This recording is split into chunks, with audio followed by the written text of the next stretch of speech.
us into a jam-packed next week. And wow, I mean, the first announcement we had was from Miro that there's going to be a wedding date announcement from Kip Sabian. So that'll be interesting where they go with that. And, we kind of got an RSVP for that from the best friends. So kind of further that Yeah, feud out there. they're going to So, be there. yeah, for That. sure.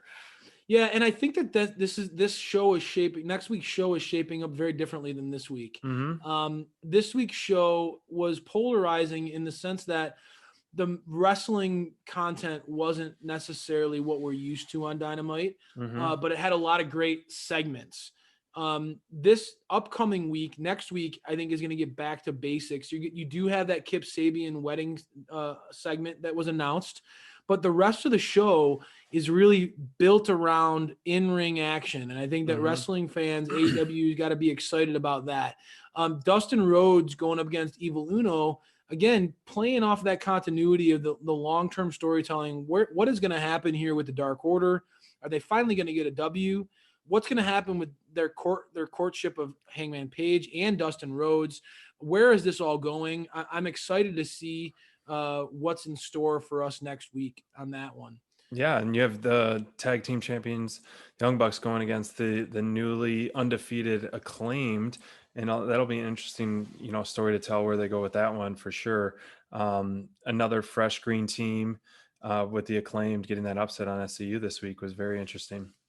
Yeah, seeing young tag team like the Acclaim getting an opportunity. We know that Top Flight had an opportunity against the Young Bucks. They came up just short. So I think that the Acclaimed and Top Flight are going to be kind of those two teams that we're comparing against each other Hmm. for a while. Obviously, I think the Private Party is going to have something to say about that too. A lot of young teams that are getting opportunities on Dynamite.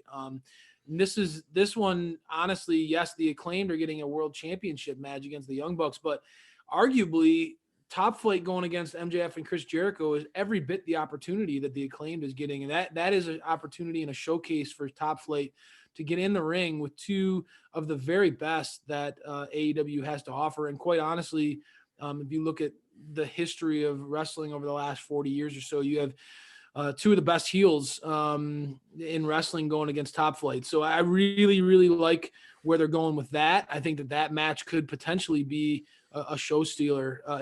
What do you think, SPD? What do you got going on with Hikaru Shida? Where is she gonna go?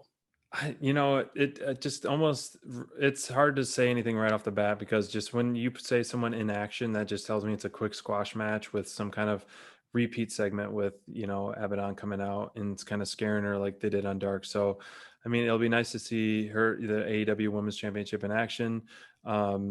Not going to be the show stealer in my opinion, but we'll see. It'll help further the story, maybe to the pay-per-view that they're going to have in February.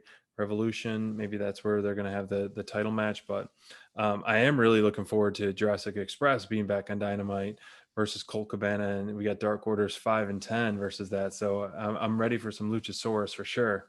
Yeah, I think that Jurassic Express going up against Colt Cabana and Five and Dime is going to be a surprise for a lot of people because I think a lot of folks know that Jurassic Express is a good team, an exciting team, good blend of different type of characters there, and obviously easy to root for. Those guys are Hmm. so fun, but Five and Dime is becoming, and we talk about it, the Dark Order has some good tag teams in their rankings, and I think the Five and Dime's a good crew. Hmm. That could be a really nice match. I'm interested to see because that's some low key. That could be a nice power struggle between Luchasaurus and 10 because we all know 10's pretty jacked. So Yeah, I'm that'll be excited fun. about that one. That could be really good. But that said, Pac versus the Butcher. Um, We've this been is waiting like for this for a while, and we can't wait.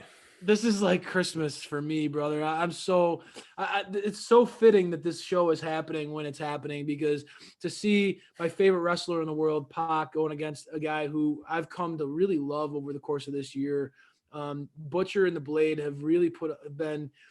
This is an example. I think that the tag team division in AEW, it's great to see the influx of talent, but I don't want people to sleep on or forget that, proud and powerful.